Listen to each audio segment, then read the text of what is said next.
मैं सबसे पहले आदरणीय डायरेक्टर सर को दिल से धन्यवाद करना चाहता हूँ जो मुझे इतना बड़ा मंच दिया है ताकि अपनी देश की बात अपने दिल की बात कर सके। धन्यवाद सर। आदरणीय प्रधानाचार्य महोदय, सम्मानित शिक्षकगण और मेरे प्यारे साथियों, आज मैं यहाँ खड़ा हूँ तो मेरे आंखों में आंसू नहीं, आग है। आग उस सिस्टम के लिए है जिसने मेहनत को हराया और जुगाड़ को जिता दिया है। आग उन लोगों के लिए है जिसने कलम की ताकत को नोटों के बंडल से कुचल दिया है।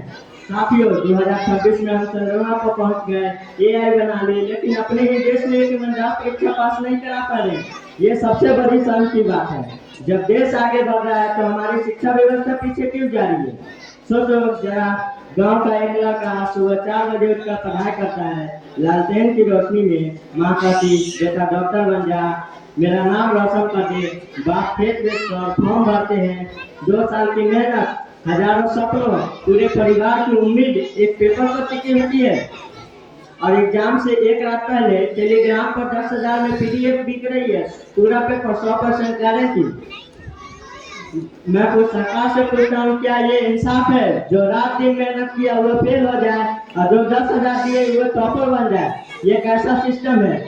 ये उस गरीब माँ के खून पसीने की कमाई का कत्ल है। ये उस टॉपर का कत्ल है जो रात हो जाएगा। और ये उस देश का कत्ल है जो कहता है मेहनत का फल मीठा होता है। आज माफिया करोड़पति बन रहा है, मेहनती छात्र डिप्रेशन में जा रहे हैं क्योंकि उसका सपना, उसकी मेहनत सब एक पीडीएफ की वजह से मिट्टी में मिल गया। मैं पूछता हूँ, पेपर लीक करने वाला कौन है? वे माफिया जो शिक्षा को भी अपना धंधा बना बैठा है। वे भ्रष्ट लोग जिनके लिए युवा का भविष्य सिर्फ एक सौदा है। वे कायर जो रात के अंधेरे में सपनों का गला घोटता है। इस पर मुझे एक शायरी याद आती है। किताबों से मोहब्बत करने वालों को बाजार में बिकते देखा है कि किताबों से मोहब्बत करने वालों को बाजार में बिकते देखा है, खून पसीने की कमाई से सपनों को लुटते देखा है। साथियों, नीट लीक हुआ, एसएससी लीक हुआ, रेलवे लीक हुआ, पुलिस लीक हुआ, हर बार सरकार का कि सीबीआई जांच होगी, जांच होती है, कुछ लोग पकड़े जाते हैं, फिर 6 महीने बाद वही डंडा। ये कोई गलती नहीं, ये साजिश है। इतिहास खुद गवा दे रही है। जब 1984 में सोना वांगचुक के पिता लद्दाख को एसटी का दर्जा दिलाने के लिए भूख हड़ताल पर बैठे थे, तब पीएम इंदिरा गांधी उनसे मिलने खुद लद्दाख गई और उनसे बात की और उन्हें एक बोतल पानी देकर उनका अनशन तोड़वाया और उसकी मांग स्वीकार की। आज उन्हीं के बेटा 2026 में जंतर मंतर पर 21 दिन भूख हड़ताल पर बैठे रहे।